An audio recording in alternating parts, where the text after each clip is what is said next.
Today's episode is sponsored by Traeger. Traeger grills make it easy to make your food taste amazing. They're also versatile enough to grill, smoke, bake, yes, bake, roast, braise, and barbecue on the entire lineup of Traeger grills. Click the link in the video description to learn more and subscribe to Traeger's YouTube channel for more recipes. Obviously, Traegers are a dream for slow and low barbecue, but its high heat functions make it perfect for the subject of today's episode, jerk chicken. Let's get down to basics.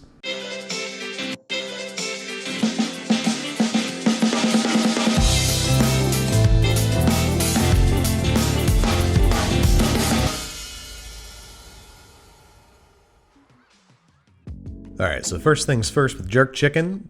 Chicken. Thighs, drums, and wings tend to play best with the heat of the grill, but breasts are still totally viable, so long as there's skin on and bone in, which is why I like to break down a whole bird. If you want to see a video on how to do this, click the link in the upper right hand corner right now. But rest assured, it's not that hard. It's a lot cheaper than buying the pieces separately. You get a little bit more variety in texture and flavor. You can generally find a higher quality bird when it's whole, and look, free chicken spine. Not a bad haul. Next, and perhaps just as importantly, we gotta talk marinade. I wanted to start by making as traditional a recipe as I could find, which generally starts off with a mortar and pestle, in which we're going to start by crushing up 1.5 tablespoons of whole allspice berries and 1.5 teaspoons of black peppercorns, until they're in small enough pieces that they won't get stuck in your teeth. Then we're letting 4 large cloves of garlic naturally slide off the palm of our hand, and adding 4 or 5 sprigs worth of fresh picked thyme leaves, about 1.5 tablespoons. Then we got 3 or 4 fresh scallions that we're going to roughly chop for easier processing. And then it's time to glove up, because we need to start playing with our Scotch bonnets. These are a little hard to find and very similar to habaneros, so you can use habaneros if you want. They just have a slightly more bitter flavor. Either way, they're both super hot, so exercise prophylactic measures like gloves and glasses, especially if you're doing this in a mortar and pestle, because it could squirt you in the eye and you would of course die immediately. Now we're just going to pound and process that together until it is a chunky paste, one that we can slather onto our awaiting chicken, tossing it together and trying to rub it underneath the skin as much as possible, then covering and refrigerating for at least 4 hours and up to 24. Now for comparison, I also wanted to try some of the more popular recipes I saw out there on the internet. Most of these start with half a small, roughly chopped onion, the same 4 or 5 cloves of garlic, the same 1.5 tablespoons of picked fresh thyme leaves, and then some rather interesting additions like 3 tablespoons of dark brown sugar. Then, alarmingly, a lot of these recipes call for pre-ground allspice or even 5-spice powder, the green and white parts of a few roughly chopped scallions, the juice of 3 limes, which is going to help flavor and tenderize the chicken, and the one I'm most curious about, half a cup of dark soy sauce. This is obviously going to bring a lot of flavor, but also help with the color. Now we're going to process that together just before we remember that we forgot some stuff. A couple tablespoons of a neutral flavored oil like canola or vegetable, a few twists of freshly ground black pepper, and of course the Scotch bonnets. Duh. After narrowly avoiding ruining our marinade, we're going to pulse that together until it is a pretty smooth paste. Give it a taste for seasoning. Don't forget a solid tablespoon of kosher salt. Go ahead and dump it over the chicken and massage to incorporate. Likewise, before marinating, overnight in the fridge. I like the more liquidy form factor of this marinade, but I'm not sure about the flavors, so let's see how they stack up after a stint on the Traeger. On the left, we've got our traditional marinade, and on the right, our newfangled food processor version. And while the newfangled version has much better color from the soy sauce and sugar, its flavor's got nothing on the traditional stuff. The soy sauce kind of drowns out all the other flavors, and the pre-ground allspice lacks the florality and Szechuan peppercorn-like tingliness of the freshly ground stuff. About the only problem to tackle then is color, which if you want to stick with the fully traditional version is easily fixed with a little bit of oil. This helps brown the chicken much more nicely in the convection heat of the Traeger grill. Same marinade, a little bit of oil in the one on the right, marked improvement. And it's every bit as absolutely delicious as the original. Now I want to sort of hybridize the two recipes so that we end up with something that's the best of both worlds. We're going to start by processing together our whole allspice berries and black peppercorns. You can do this in either a mortar and pestle, a spice grinder, or a pepper grinder, and then we're going to switch over to the food processor, and you'll notice that I have 6 red Scotch bonnets. I like the color of the red peppers more, and supposedly they're a little spicier. And if your jerk chicken doesn't give you a full-on flop sweat, you're doing something wrong. Next up, we're adding 4 whole cloves of garlic, roughly chopped, our 3 roughly chopped scallions, and 1.5 tablespoons of freshly picked thyme leaves. And I'm going to add the brown sugar, but downing it to 2 tablespoons. Likewise with the soy sauce, just 1 tablespoon. And I'm going to add 1/4 cup of canola oil and our freshly ground spices. Process that together until it forms a chunky paste. And as you can see, the all red Scotch bonnets give it a nicer, more celebratory color. Same deal, toss it with the chicken, wrap, and fridge ideally ideally overnight, during which time we can contemplate our sides. Jamaican rice and peas is a favorite and starts with one 13.5-ounce can of coconut milk, 2 1/4 cups of water, and one 15.5-ounce can of red kidney beans, liquid and all. Traditionally, this is made with pigeon peas, but here in the States, those are pretty hard to find. Bring this mixture up to a simmer before adding 2 cups of rinsed long grain rice, along with 3 or 4 cloves of garlic smashed, one of our whole Scotch bonnets if you want to bring a little bit of heat, 2 scallions cut into long batons, 2 or 3 whole sprigs of thyme, and a couple generous pinches of our ground allspice and black peppercorn mixture. Give this a stir, bring it back up to a simmer, cover it, crank the heat all the way down to low, and cook according to your rice's manufacturer specifications until the liquid is almost fully absorbed and the rice is tender. Add a little more water if the rice isn't quite done and cook for another 5 minutes. Season generously to taste with kosher salt, cover it up, and keep it warm until ready to serve. Another excellent accompaniment are fried green plantains. I got 3 big old green plantains here that I'm going to laboriously peel and cut into roughly 1-inch pieces, which we're going to fry, smash, then fry again. We got about a 1/2 inch of oil heating in a heavy bottom fry pan. Once shimmering, we're going to carefully add our plantains and let them fry about 1 minute on each side until they're a beautiful shade of gold and are lightly brown top and bottom. Let them drain on some paper towels, and while they're still warm but handleable, we're going to smash them using a heavy flat thing like a saucepan. Not too hard, you don't want to make plantain pancakes, you just want them to be about a 1/4 inch in thickness. Then they're headed back over to the oil where we're going to fry them again, this time to crispy on the outside, soft on the inside, plantain perfection. About 1 minute per side, once again draining on paper towels and salting immediately while still warm. These make for a lovely snacky starch. They're going to help you handle the heat of your impending jerk. Speaking of which, our chicken is headed out of the fridge where it is now ready for the smoker. Which brings us to our final question, the smoke. Real jerk chicken is smoked over pimento wood. Very difficult to come by here in the States, so the closest we're going to get is a nice fruit wood like apple or cherry, both of which and many more are available for Traeger's pellet grills. Speaking of which, it's finally time to get smoking. You could just bake this chicken in your oven, but just like barbecue made in your oven, it's just not going to have the real flavor. And unlike a traditional smoker, the Traeger is very controllable even at high temperatures. And it's technically a convection oven, so it's going to brown our chicken's skin beautifully while keeping the meat moist and tender. You can even use a meat probe, which I'm going to insert in the thickest part of the breast, plopping these guys on the grill and setting an alarm for 155 degrees Fahrenheit. Close it up and do not open it. Optionally, once the chicken hits 145, I like to give it a flip to brown the skin. Just flip them on over and give them a few more minutes until the breasts register 155 and the dark meat registers about 175. Once those temperatures are hit, it's time to pull them off and admire that beautiful burnished color that can only come from a real smoker. Let them rest for about 10 minutes before digging in, and don't even think about pulling out this temperature probe until then. Then all there is left to do is plate up with a big pile of our rice and peas, a few of our crunchy, salty fried plantains, and some of our juicy, tender, very, very spicy chicken. Everything on this plate is going to love a little bit of freshly squeezed lime juice and some scallions for garnish. And there you have it, jerk chicken with plantains, rice, and peas. A thing of absolute unparalleled spicy beauty. Squeeze a little bit of lime juice over top of everything and dig in. And this stuff is outrageous, mostly because of the smoke and because we ground our own allspice berries. I can't emphasize enough what a difference that makes. The coconutty rice and starchy, crunchy plantains are a great way to cool off between bites of chicken. And the chicken, of course, is juicy and spicy and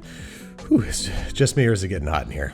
Thank you again to Traeger for sponsoring today's episode. Wood-fired food just tastes better, and Traeger's wood pellet grills make it easy even for a beginner. All you have to do is set your grill temperature like you would your oven and let Traeger do the rest. Plus, you can use the Traeger app for precise temperature control anytime and to get more recipes in the palm of your hand. To learn more, go to TraegerGrills.com and subscribe to their YouTube channel. The link is in the video description.